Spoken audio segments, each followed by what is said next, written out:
Debt ratios are the first thing to consider when trying to pre-qualify yourself with loans from home.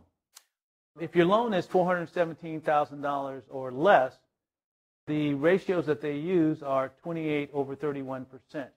If your loan is $417,000 or greater, they use 31/45% ratios. And these ratios change depending upon the investor. Number two, it would be that they use the top and the bottom end on the ratios. The top end would be principal, interest, taxes, and insurance divided by your gross income. For a self-employed individual, it would be different because you would have to use the income from the business, net income from the business.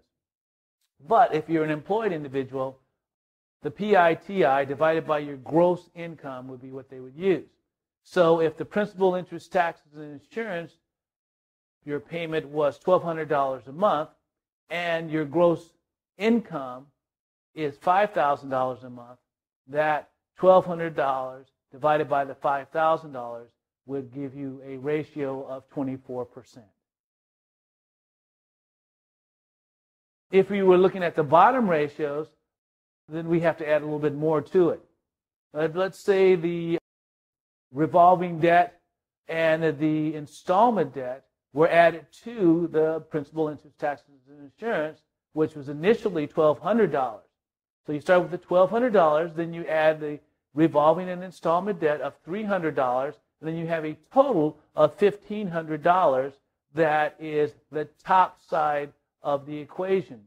The bottom side of the equation would be the gross income, and that gross income is still $5,000 a month. So your $1,500 divided by the $5,000 would give you a ratio of 30%.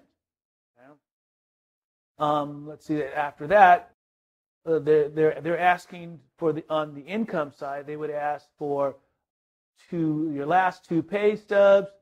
Those last two pay stubs come from your last two pay periods, and they would also ask you to sign a 4506T form. It's a 4506T form.